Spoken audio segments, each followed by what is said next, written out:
You were arrested for aggravated battery, aggravated assault with a deadly weapon, 4 counts of resisting an officer with violence, and 1 count of false name after arrest. Though there is probable cause for the charges of aggravated battery, aggravated assault. Is it the same victim? Maybe they would merge? I don't know. Yeah, the victim two also was in fear, but I only have one stay. Oh, no, there's two. And you also have an out-of-state fugitive warrant and an in-state warrant, so we'll deal with those. There are not many situations in life where you have to sit in front of a judge and explain how you ended up swinging a metal pole at your manager after getting fired from your job on that same pole. But that is exactly the position that Miss Princess found herself in. And yes, Princess is her real, actual, legal name. Apparently, nobody sat her down and explained that being a princess is more about the tiara and less about launching furniture and metal equipment at people, because she did not get that memo. Instead, she showed up acting like a contestant on Toddlers and Tiaras, full meltdown mode, absolute chaos energy, all because a strip club decided it had seen enough of her and let her go. Now, I genuinely do not know what the threshold is for getting fired from a strip club. That bar has to be somewhere fairly unique. But whatever she did walking through that door, it was apparently enough for management at Taboo Miami to say, "We are done with you. It is time for you to leave." Meet Princess Aya Bell, 23 years old, originally from Detroit, dancer at Taboo Miami. According to the club, she came into work already acting out of pocket, so they terminated her on the spot and sent her on her way. A reasonable person goes home, takes a breath, figures out the next move. Princess, however, left and then came back, and not calm. A stripper accused of using a pole as a weapon, hitting the manager and almost hitting a strip club security guard. And North Miami Beach police had to chase after her following this alleged attack.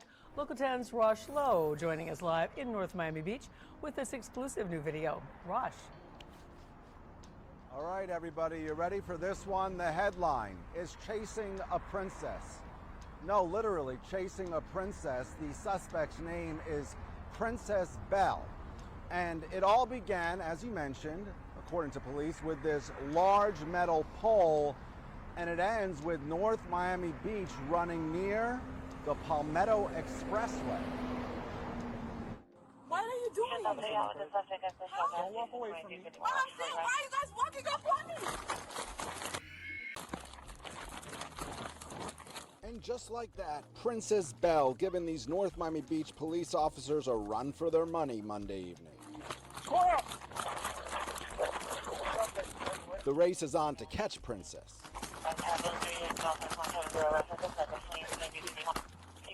Subject in custody.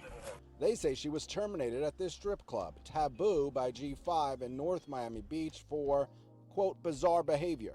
Stand up, stand up, stand up, stand up, stand up. I have heart problems. I'm telling you, I can't. You have a heart problem, you're running like that? Cops say she came back with a 7-foot metal pole when she was terminated, and they say she started swinging it, hitting the manager in the leg. Because I'm scared. Y'all was walking up on me. The woman that just attacked 2 men with a pole is telling officers she's scared. You can't make this stuff up. She went from Street Fighter to a scared Minnie Mouse hiding and running from the cops.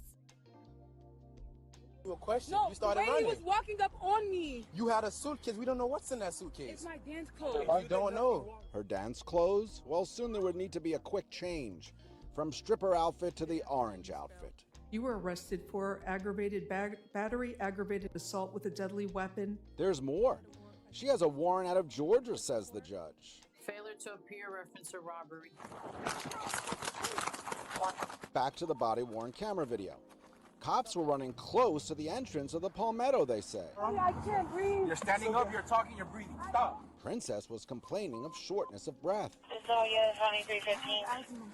She tells cops she didn't do anything. They just literally put their hands on me and mushed my head against the ground. Y'all can watch the cameras like I didn't do. Okay. And here is the mugshot of a princess, Princess Bell, facing a whole bunch of charges.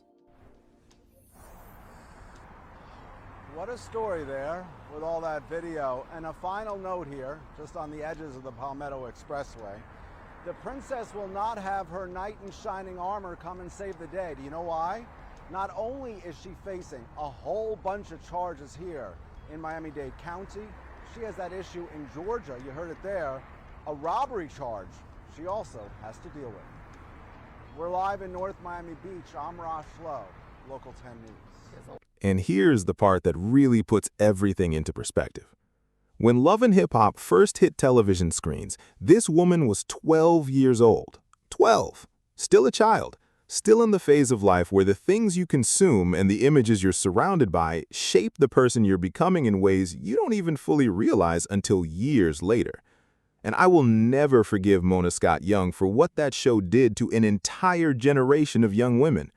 The behaviors that were normalized on Love and Hip Hop for years, the chaos, the violence, the idea that this was simply how women in certain circumstances were supposed to move, all of that planted seeds, and we are watching those seeds grow in real time through stories exactly like this one. At just 23 years old, Princess has constructed a crime record that reads like the synopsis of a thriller series. And this is not a story about someone who made a bad decision, learned from it, and course-corrected.